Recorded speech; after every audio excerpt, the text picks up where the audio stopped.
बिहार में विधानसभा चुनाव करीब आते ही सियासत और भी गर्माती जा रही है। तमाम दल अपनी दावेदारी साध रहे हैं। कोई किसी का साथ छोड़ रहा है तो कोई किसी का हाथ थाम रहा है, लेकिन कोई ऐसा भी है जो ना साथ छोड़ते हुए भी तल्ख तेवर दिखा रहा है। कुछ ऐसा ही किया है बीजेपी सांसद ने, जिन्होंने अपने दम पर अकेले सरकार बनाने की बात कह डाली है। तो किस बीजेपी सांसद ने दिया जेडीयू का संदेश, देखिए इस रिपोर्ट में। बिहार में चुनाव को लेकर सरगर्मियां तेज हैं। बस इंतजार है तो अभी चुनावी रणभेरी बजने का।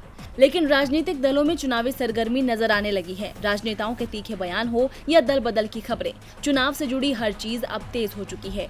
कोई सीट बंटवारे को लेकर परेशान है तो कोई किसी का साथ छोड़ दूसरे का हाथ थाम रहा है। बिहार के राजनीतिक गलियारों में तमाम दल चुनावी गठबंधनों को लेकर भी फिक्रमंद नजर आ रहे हैं। इस बीच आरा से बीजेपी सांसद और केंद्रीय ऊर्जा मंत्री आर.के. सिंह ने भी बिहार में गठबंधन से जुड़ा एक बयान दिया है, जिसके बाद सियासत में हलचल मचना तय है। दरअसल केंद्रीय ऊर्जा मंत्री आर.के. सिंह ने सीधे जेडीयू पर निशाना साधते हुए कहा कि हम अपने दम पर बिहार में सरकार बना सकते हैं, इसमें कोई शक नहीं है, लेकिन हम 1996 से जेडीयू के साथ साझेदारी में हैं और हम इसे तोड़ना नहीं चाहते हैं, ना ही ऐसा करना चाहते हैं। हम अपने दोस्तों को नहीं छोड़ते हैं। बीजेपी सांसद के इस बयान के बाद कयास लगाए जा रहे हैं कि इस बार एनडीए में सीट शेयरिंग का फॉर्मूला कुछ बदला नजर आ सकता है, क्योंकि उन्होंने सीट शेयरिंग में हमारा हिस्सा जल्द ही तय करने की बात भी कही है। बीजेपी सांसद ने सीट की मांग भी पीएम मोदी के चेहरे पर कर डाली।